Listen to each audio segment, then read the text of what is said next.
जैसा कि last episode में हमने देखा कि जियान होंग चेन से लड़ने के लिए एकदम तैयार है और अब 3 दिन बाद के मैच के लिए वो खुद को हील करने के लिए रूम में चला जाता है। वहाँ वो खुद की इंजरीज को हील करने के बाद अपनी बोतल से हान फैंग को निकालता है और उसको अपनी फ्लेम में टॉर्चर करता है। हान फैंग उससे अपनी मौत की भीख मांगता है, लेकिन जियान उसे वो देने वाला नहीं था। वो पूछता है कि सोल हॉल ने मेरे टीचर को कहाँ रखा है, जिस पर हान फैंग उसे देखकर हंसता है और कहता है कि तुम्हें उस ओल्ड मैन की इतनी क्यों पड़ी है, और अगर मैं तुम्हें बता भी दूं तो क्या तुम सोल हॉल में जाने की सोच रहे हो। जियान उसके टॉर्चर को बढ़ा देता है और कहता है कि जितना पूछा जाए उतना बताओ। हान फैंग कहता है कि अगर मैंने तुम्हें बता दिया तो क्या तुम मुझे आजाद कर दोगे, जिस पर जियान फिर से उसे टॉर्चर करते हुए कहता है कि तुम्हारे पास मुझसे नेगोशिएट करने का कोई राइट नहीं। हान फैंग मरता क्या ना करता, इसलिए वो बता देता है कि मिंग सिटी के अंदर सोल हॉल की जो ब्रांच है वहीं पर उनको रखा गया है। वो ब्रांच को एक डॉजुल लेवल का मास्टर प्रोटेक्ट कर रहा है। हान फैंग जब दोबारा आजादी की भीख मांगता है तो जियान उसे फिर से बॉटल में बंद कर देता है। जियान सोचता है कि अगर वो 3000 बर्निंग फ्लेम को प्राप्त कर सके तो वो टीचर को बचाने के लिए और ज्यादा कॉन्फिडेंट हो जाएगा और अब वो फिर से अपने वुंड्स को हील करने में लग जाता है। और फिर 3 दिन के बाद का सुबह का सीन हम देखते हैं, जहाँ हान यू और हांजियो घर से बाहर निकलती है और हान यू से जियान की तबीयत के बारे में पूछती है, जिस पर हान यू समझ जाती है कि उसकी छोटी बहन हांजियो जियान को पसंद करती है। वो अपनी बहन को समझाती है कि जियान के बारे में मुझे शायद तुम्हें अच्छे से बता देना चाहिए। जियान बहुत ज्यादा स्किल्ड मैन है और हर कोई लड़की उसे पाना चाहती है, लेकिन उसकी पहले से ही एक गर्लफ्रेंड है।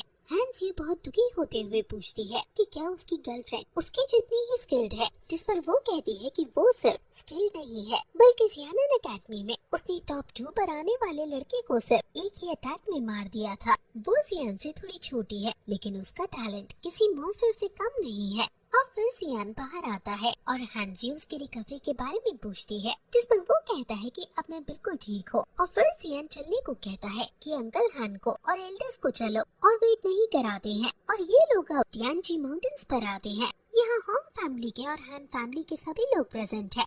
होंग फैमिली के हेड का नाम होंग ली है और वो हांजी का मजाक उड़ाते हुए कहता है कि मुझे नहीं पता था कि तुम भी आओगे, जिस पर हांजी भी कहता है कि तुम बुलाओ और हम ना आए, ऐसा कैसे हो सकता है। हमारे बीच 10 साल से शांति बनी हुई है, मैं उसको तोड़ना नहीं चाहता हूँ। होंग ली कहता है कि बिल्कुल सही बात, अब तो हमारे बीच संबंधी का रिश्ता भी होने वाला है, तो अपने इन लॉस के प्रोग्राम में तो आना ही चाहिए। और फिर होंग चैन एरिना में आ जाता है और उसके पास भी 3000 थंडर लाइटनिंग की बार है। वो कहता है कि तो तुम किसको भेजने वाले हो मुझसे लड़ने के लिए। जियान आगे आता है, जिसको देखकर होंग चैन कहता है कि कहीं तुम इसको सामने लाकर मुझसे जीतने के सपने तो नहीं देख रहे ना। बाकी सभी लोग भी बात बनाने लगते हैं कि ये नया लड़का होंग चैन को हरा भी पाएगा या नहीं। होंग ली सोचने लगता है कि हान फैमिली ऐसे ही किसी को तो लड़ने के लिए नहीं भेजेगी, जरूर उन्होंने इस लड़के में कुछ देखा होगा। क्या ये लड़का होंग चैन को हरा पाएगा। हॉन फैमिली में एक एल्डर जिसका नाम शेन यून है वो भी है और वो भी यही सोचने लगता है। वो जियान का नाम पूछते हैं और फिर कहते हैं कि मुझे नहीं पता था कि हान फैमिली किसी ऐसे ही नॉर्मल इंसान को मुझसे लड़ने के लिए भेज देंगे, लेकिन मैं रहम दिल हो, तुम्हारे पास 10 सेकंड है, अगर इन्होंने तुम्हें जबरदस्ती भेजा है तो तुम अभी भी यहाँ से भाग सकते हो। जियान कहता है कि 10 सेकंड की कोई जरूरत नहीं, जल्दी से लड़ाई शुरू करो। अब वो अपने थंडर एट्रीब्यूट को यूज करता है और जियान पर हमला करता है, लेकिन जियान अपनी फ्लेम से उसके थंडर को तुरंत खत्म कर देता है और कहता है कि ऐसी ट्रिक्स मेरे ऊपर नहीं चलेंगी। होंग चैन अपने थंडर क्लॉ से जियान पर हेड ऑन बैटल करने के लिए आगे आता है, लेकिन जियान उसके हर एक अटैक से बच जाता है। जियान भी फिर अपनी फ्लेम क्लॉ से उस पर ऑक्टेन ब्लास्ट का यूज करता है, जिससे होंग चैन बहुत दूर जाकर खड़ा हो जाता है। जियान कहता है कि क्या तुमने सच में सोचा था कि मैं तुम्हारे इतने से अटैक से घायल हो जाऊंगा। होंग चैन समझ आता है कि ये दो हुआन के 7 स्टार पर है। होंगली सोच में पड़ जाता है कि आखिर इस लड़के की ओरिजिन क्या है। ऐसा लड़का कोई ऑर्डिनरी पर्सन हो ही नहीं सकता, लेकिन मैंने किसी जियान का नाम यहाँ क्यों नहीं सुना। शेन यून बताता है कि सेंट्रल प्लेन्स बहुत ज्यादा बड़ा है और इसमें कोई आश्चर्य की बात नहीं कि तुमने किसी ताकतवर इंसान का नाम न सुना हो। जियान कहता है कि मुझे हराना आसान नहीं, इसलिए तुम दिन में सपने देखना छोड़ दो और हार मान लो। मैं तुम्हें हर्ट नहीं करना चाहता, लेकिन होंग चैन अपनी थंडर पावर यूज करने का डिसाइड करता है और कहता है कि तुमने मुझे इसको यूज करने के लिए फोर्स कर ही दिया। अब मैं तुम्हें फेंगली पेविलियन की सीक्रेट टेक्निक दिखाऊंगा कि ये क्या है। वो फिर थंडर गॉड प्रेजेंस का यूज करता है। अब उसकी पार द हुआन के रैंक स्टार वाले प्रैक्टिशनर जितनी हो गई है और सभी समझ जाते हैं कि होंग चैन कितना ज्यादा पावरफुल है और क्यों कोई भी सेंट्रल प्लेन्स में होंग चैन से लड़ने की हिम्मत नहीं करता है। होंग ली भी कहता है कि इस लड़के ने होंग चैन को स्पेशल टेक्निक यूज करने पर फोर्स कर दिया। ये बच्चा सच में बहुत कमाल है, लेकिन अब ये मैच खत्म हो जाएगा क्योंकि अब होंग चैन इसे नहीं छोड़ेगा। जियान भी अभी अपनी तलवार लेकर खड़ा हो जाता है। होंग चैन 3000 स्ट्राइकर यूज करके उस पर कंटिन्यूस काफी सारे अटैक करता है और अपनी थंडर स्वॉर्ड से उस पर हमला करता है। इसका नाम थंडर हैमर डिस्ट्रॉयर है और ये हमला जियान को लगने ही वाला होता है कि तभी जियान खुद को वहाँ से दूर करता है और फिर होंग चैन आसमान में जाकर उसके ऊपर बहुत सारी बिजली छोड़ने लगता है। जियान उन सभी बिजलियों से बचता है, लेकिन ऐसा करने में उसे कठिनाइयों का सामना करना पड़ रहा है और होंग चैन उसे जमीन समेत ऊपर उठा दे रहा है। इससे हम समझ जाते हैं कि होंग चैन कोई आम बच्चा नहीं है, ये भी काफी ज्यादा जीनियस है जो इस उम्र में इतना ज्यादा ताकतवर है। जियान फिर से जॉइंट बॉडी फ्लोइंग रूलर का यूज करता है और उसके पास काफी सारी तलवार आकर उसकी रक्षा करने लगती है। होंग चैन फिर से थंडर हैमर डिस्ट्रॉय का यूज करता है और पूरे एरिना में बिजलियां छोड़ने लगता है। जियान को सिर्फ वो बहुत सारी तलवार ही बचा रही थी और यहाँ से हमें होंग चैन जीतता हुआ नजर आता है। जियान को अब चोट भी लगनी शुरू हो जाती है और वो काफी थक भी गया है, लेकिन वो फिर अपने पैर भारी करता है और कहता है कि तुम्हारे पास बस विंड और लाइटनिंग की पावर है, फिर इतना सब नाटक क्यों कर रहे हो। तो वो 6 जॉइंट फायर का यूज करता है और उस पर अपनी तलवार से अटैक करता है, जिससे टकराकर होंग चैन के ये सारे अटैक रुक जाते हैं। जियान अब अपनी तलवार को लिए गुस्से में आगे बढ़ता है और कहता है कि तो ये थी तुम्हारी स्ट्रैटेजी। मैं तो समझता था कि तुम इससे भी ज्यादा पावरफुल हो, लेकिन तुम तो एक ही अटैक से रुक गए। अगर तुम पर सिर्फ यही सब है तो अब मैं अपनी स्किल्स तुम्हें दिखाऊंगा। जियान अब हेवनली फ्लेम्स का यूज करता है और इसका नाम sky fire 3 mysterious transformation blaze transformation power है। उसकी हेवनली फ्लेम्स को देखकर सभी शॉक हो जाते हैं और सोचने लगते हैं कि आखिर ये लड़का आया कहाँ से है, इसके पास इतनी सारी एबिलिटीज कैसे हैं। ये स्किल यूज करते हुए जियान को अपना दो हुआन का बैरियर भी दिख जाता है कि इसको पार करने के बाद वो दो हुआन के लेवल को क्रॉस कर जाएगा। होंग ली समझ आता है कि उसके बेटे के चेहरे पर हार का डर है। होंग चैन बहुत ज्यादा गुस्से में है और कहता है कि तुमने अभी तक अपनी एबिलिटी छुपा कर रखी। हैन जी काफी खुश है कि उसकी बेटी इतनी ताकतवर प्रैक्टिशनर को उनके घर लाए। हैन यू भी कहती है कि एकेडमी में भी जियान ने तो हुआन से फाइट कर रखी है और अब इसे 6 साल हो गए हैं। दो हुआन को हराना जियान के लिए कोई बड़ी बात नहीं है। वो तो अभी तक जियान बस इसकी पावर को एनालाइज कर रहा था कि थंडर पावर से क्या क्या किया जा सकता है। असल में जियान के पास भी थंडर लाइटनिंग की पावर है, इसलिए वो ऐसा कर रहा था। जियान अब अपनी तलवार में हेवनली फ्लेम्स को इंटीग्रेट करके उस पर हेड ऑन कोलिशन करता है और अब जियान फुल अटैक मोड में है। अब होंग चैन को पता चल जाता है कि असली प्रैक्टिशनर से लड़ना कैसा होता है।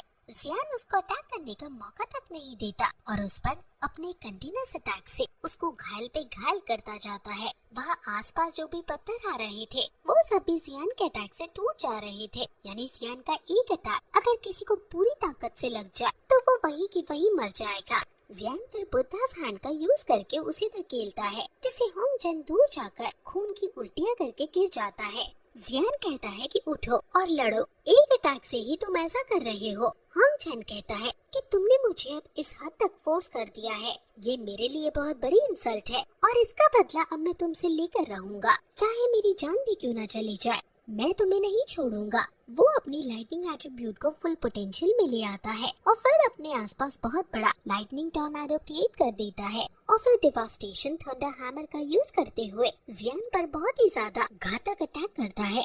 वो अटैक सीधे जियान को जाकर लगता है और होंग फैमिली को लगता है कि अब तो जियान गया, लेकिन जियान इस अटैक से बच गया है और वो तुरंत होंग चैन के पीछे आकर उसके ऊपर फिर से 6 जॉइंट बॉडी फ्लोइंग रूलर का अटैक कर देता है और उस पर कई सारी तलवार से हमला करता है और अब हर एक जियान की तलवार उसको घायल करने लगती है और अब होंग चैन नीचे जाकर गिरता है और हार जाता है। हान फैमिली काफी ज्यादा खुश होती है और कहती है कि ये लड़का सच में बहुत खास है। सब लोग जियान की तारीफ करने लगते हैं और जियान वापस आने लगता है, लेकिन होंग चैन पीछे से खड़ा होकर जियान पर अपनी लाइटनिंग से हमला कर देता है। जियान भी अब फिर उससे बचकर उसके पीछे आकर 3000 लाइटनिंग स्ट्राइक का यूज करके उस पर जानलेवा हमला कर देता है। तो अब सियान जब ये घातक हमला होंग चेन पर कर देता है तो होंगली समझ जाता है कि उसे अपने बेटे को बचाने जाना ही होगा और वो तुरंत अपने बेटे को बचाने भी भागता है, लेकिन अब देर हो चुकी थी। जियान का ये जानलेवा हमला उसे लग चुका है और वो वहीं के वहीं बेहोश हो जाता है और वो अपाहिज भी हो जाता है। होंगली को बहुत ज्यादा गुस्सा आता है कि तुमने मेरे बेटे को डिसेबल बना दिया, अब मैं तुम्हारी जान ले लूंगा। लेकिन शेन युन कहता है कि तुम्हारे पास ये 3000 थंडर स्ट्राइक कैसे आई, ये हमारी फेंगली की सीक्रेट स्किल में से एक है। जियान कहता है कि जो भी मैंने किया वो मैंने अपने डिफेंस में किया, आपके बेटे ने ही मुझ पर पीछे से हमला करके गलत किया। युन शेन जियान पर अटैक करने का ऑर्डर दे देता है।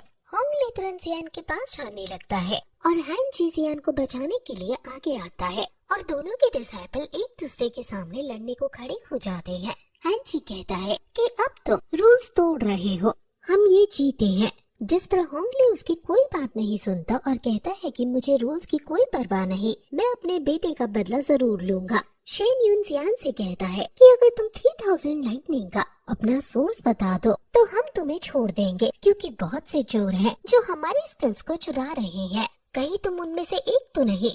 जियान कहता है कि ये स्किल मुझे एक्सीडेंटली मिल गई। शेन युन कहता है कि तो तुम हमारे साथ चलो और हम वहाँ पता करेंगे कि ये तुम्हें कैसे मिला, लेकिन जियान मना कर देता है। इसलिए अब युन शेन के पास जियान को मारने का एक मौका मिल जाता है बिना रूल्स को तोड़े हुए। वो हान फैमिली से भी कहता है कि ये एक चोर है और तुम एक चोर को डिफेंड नहीं कर सकते हो। जियान भी अंकल हैन जी को समझाता है कि आप इस मैटर में इंटरवीन न करें, मैं इनको खुद ही संभाल लूंगा।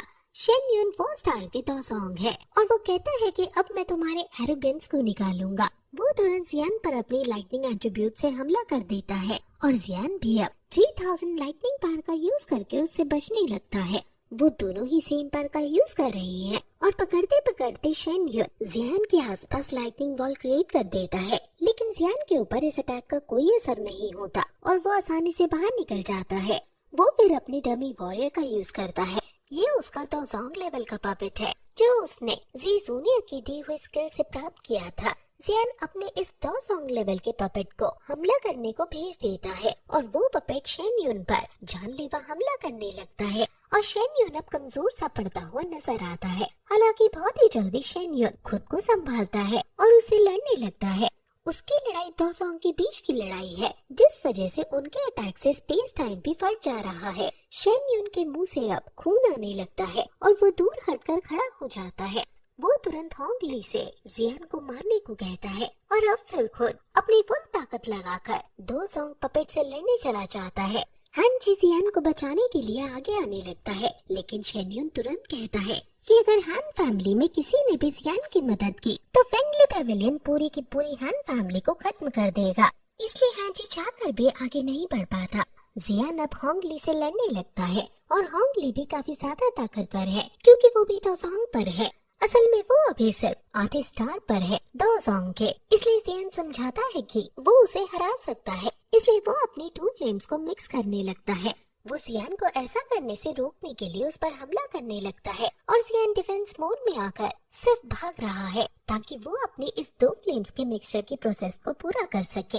जियान फिर finally Buddha lotus anger fire को क्रिएट कर लेता है, जिसके अंदर से बहुत ज्यादा ऑरा निकलने लगता है। होंगली तुरंत अपने डिसाइपल से जियान को घेरने को कहता है और फिर खुद जियान पर अपनी तलवार से हमला करने के लिए आता है, लेकिन अब इतने में जियान अपने बुद्धा लोटस एंगर फायर को उस पर छोड़ देता है और वो बुद्धा लोटस एंगर फायर तुरंत उससे और उसके डिसाइपल से टकरा जाता है, जिससे वहाँ बहुत बड़ा विस्फोट होता है। हान फैमिली तो एक पत्थर के पीछे जाकर छुप जाती है, लेकिन हान फैमिली के सारे डिसाइपल्स वहीं के वहीं जलकर राख हो जाते हैं, सिवाय होंगली दोसोंग पर होने की वजह से बच जाता है, लेकिन वो भी काफी ज्यादा घायल हो गया है।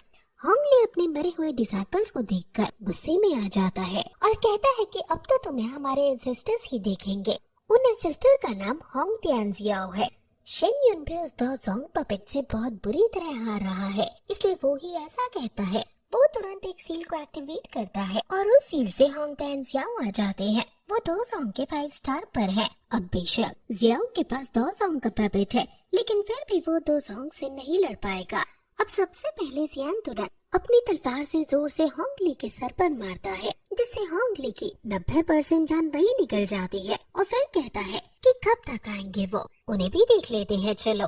अब तुरंत एक बहुत ही ताकतवर 5 स्टार का दोजोंग वहाँ आकर खड़ा हो जाता है। जियान होंगली को गर्दन से पकड़कर ऊपर लाता है। होंग टैनजिया जियान से इसे छोड़ने को कहता है और फिर यही एपिसोड खत्म हो जाता है।